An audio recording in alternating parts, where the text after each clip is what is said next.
Doc Loves the Kids, a local Kitsap County nonprofit organization established in 2015, whose mission is to provide activities, programs, and community support for at-risk youth.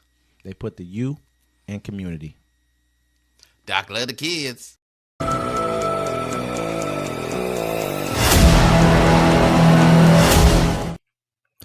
Welcome to Uncommon Courtesy, where we give you the courtesy of conversation that's uncommonly spoke of. I'm D-Mac. I'm Wesley. And this is the show.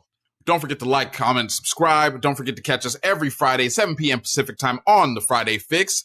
Don't forget to catch Wes and Steve over there at Civil Discourse. And don't forget to catch our new show with Wes, Mike P, Louisiana T. It's called Plays and Parlays. Woo! Moving and grooving, huh? Moving and grooving, man. As long as we have rights, we can still keep on moving and grooving. As long as we got them. I think they're trying to flush them out right now, though.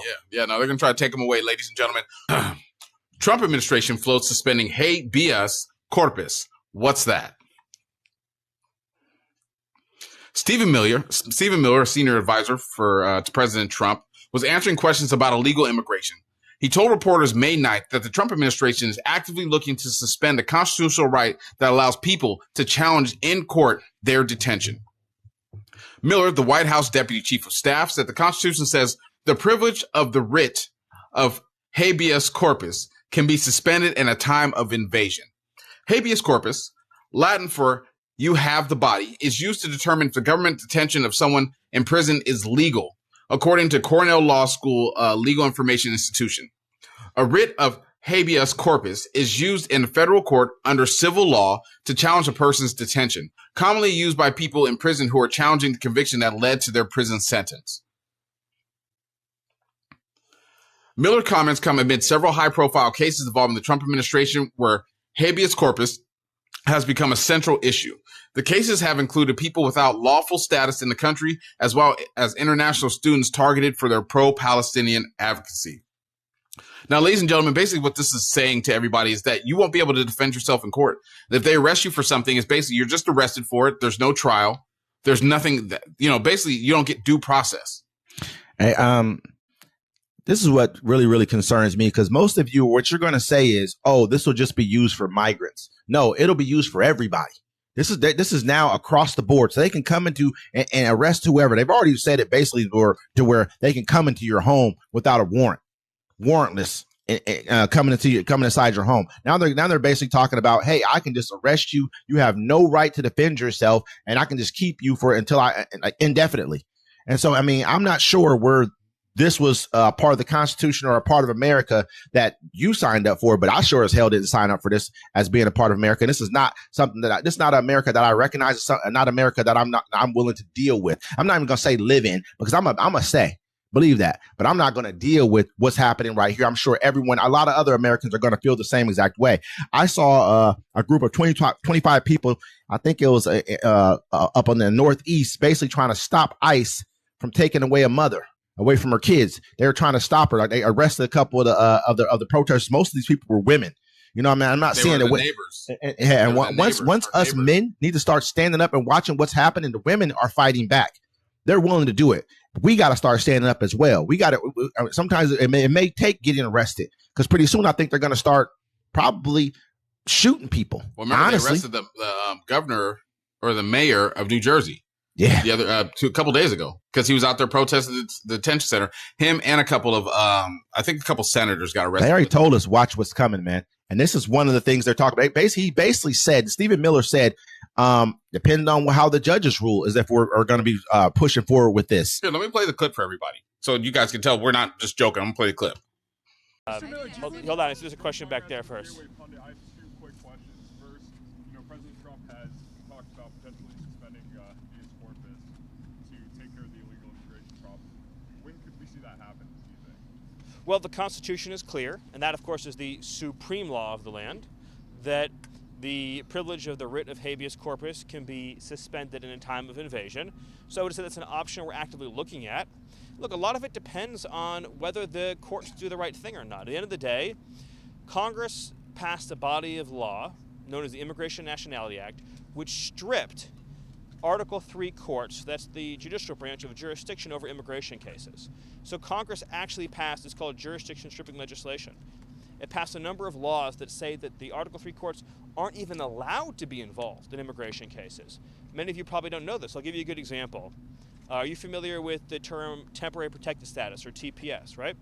So by statute, the courts are stripped of jurisdiction from overruling a presidential determination or a secretarial determination on TPS when the Secretary of Homeland Security makes that determination.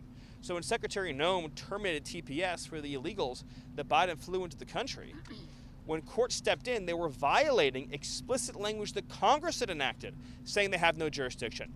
So it's not just the courts aren't just at war with the executive branch, the courts are at war, these radical rogue judges, with the legislative branch as well, too. So all of that will inform the choices the president ultimately makes, yes. Mr. Miller. So, yeah, he told you right there, basically, that it doesn't matter what anyone says. We're going to do what we want because we feel like we have the right to do what we want. And they don't. And there's always these little laws that they sneak in there and they do this thing. I mean, you know, Wes, I think people aren't understanding what's really happening here. The United States is gone.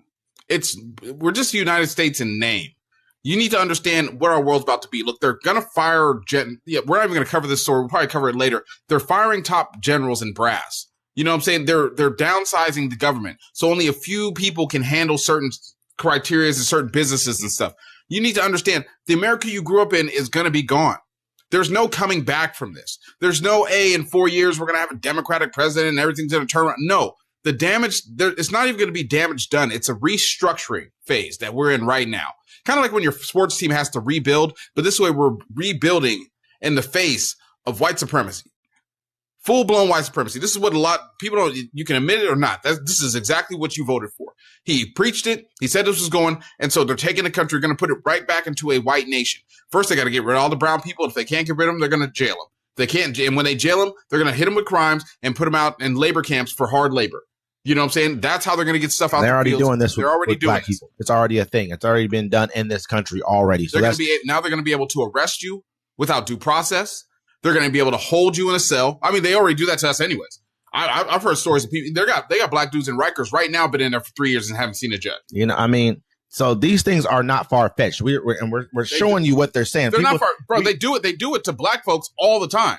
And see, that's one thing people need to understand here in America. You've never done right by the foundational black Americans that helped you win the Civil War and give you this great nation that you have now. And since you've never done right by them and you've let them be harassed, attacked, killed, jailed, abused, now it all comes double back because now everyone gets to feel that effect because you had your chance to stop it. I'm speaking of Democrats. You had your chance to stop it against us and you didn't. Now you have to deal with it against yourselves too. It's just, I mean, more than, I'm just at a point right now to where we need to all kind of come together and think about what's happening right now and look at where we're heading. I know you feel like you're winning, but you're not winning. This is not a W. This is basically saying, so the next person who comes along that you may or may not believe in can do this and worse. What they're doing is they're taking bills on the book and they're interpreting them in a way that best suits what their agenda is. These aren't real bills that are saying these things, and this is just what it is. No, they're interpreting these bills this way. It's like anything you interpret as a law. Until you get a ruling, then you have to take it up to the Supreme Court to get an actual ruling that clarifies what this really means. And who do they have in the Supreme Court? They've known this for a while. This has been something that they've coordinated for quite a while. Now, I want you guys to look at what we're going to talk about next. And it's really going to tie in to exactly what's happening here. And I want to everything that we said about, about it being about getting these people out the country and getting us out the country and then turn this into a nation of Europeans, it'll all tie into this next segment. And also, I want you guys to think about it like this. You can look at it and say, hey, this isn't going to affect me. I ain't got to worry about this. This is for the people I don't like, right? But what happens when they come to your town and they find oil under your city or there's rare minerals under your ground? You think the government will just come take that from you? Why not? A rich guy won't. Think about all them wildfires they set down south.